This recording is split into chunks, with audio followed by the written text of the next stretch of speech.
Il est 8h20, on reste sur cette semaine du bicentenaire de la mort de Napoléon avec le regard libre justement de Napoléon vu par Dimitri Casali. Bonjour. Écrivain, historien spécialisé dans la vulgarisation historique avec ce livre qui fonctionne très très bien, qui s'appelle Napoléon dans l'intimité d'un règne aux éditions Larousse. Oui, alors son regard sur l'actualité à travers vous, donc Dimitri Casali. On parle beaucoup de terrorisme et de combattre ce terrorisme. Comment aurait réagi Napoléon justement face à cette situation que l'on connaît en fait aujourd'hui? Qu'est-ce qu'il aurait dit ou fait? Encore une fois, Napoléon aurait répliqué avec des mesures sécuritaires d'une terrible efficacité. Rappelons qu'il a dû faire face au premier attentat terroriste moderne de l'histoire, celui de l'attentat de la rue Saint-Nicaise le 24 décembre 1800, c'est-à-dire un premier attentat à la bombe de toute l'histoire de l'humanité. C'est une grande première parce que c'est l'éruption d'une violence inédite, d'une violence aveugle que les sociétés ne connaissaient pas, et la bombe fit un carnage. 22 morts, dont une fillette de 10 ans, et 100 blessés. Miraculeusement, Napoléon échappe au premier attentat de l'histoire. Alors, que fait-il? Oui. Première chose.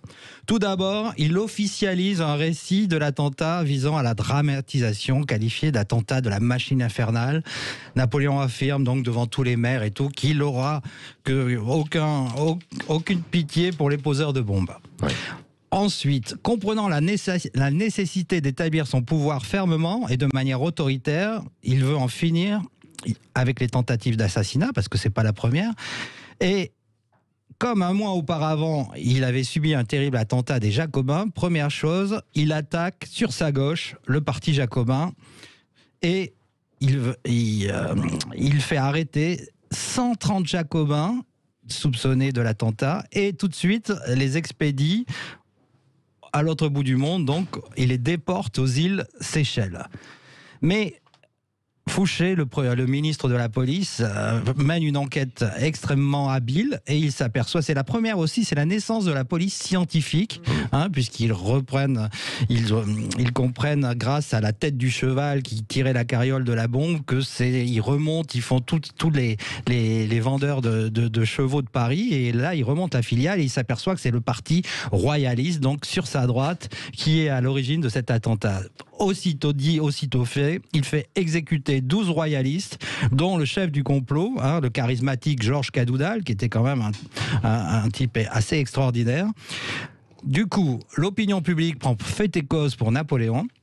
La majorité des Français qui placent de grandes espérances en lui, il faut se replacer dans le contexte, 1800, c'est la fin de la Révolution, de l'insécurité sur les grands chemins, les bandits, c'est extraordinaire ce qu'il réussit à faire en quelques années.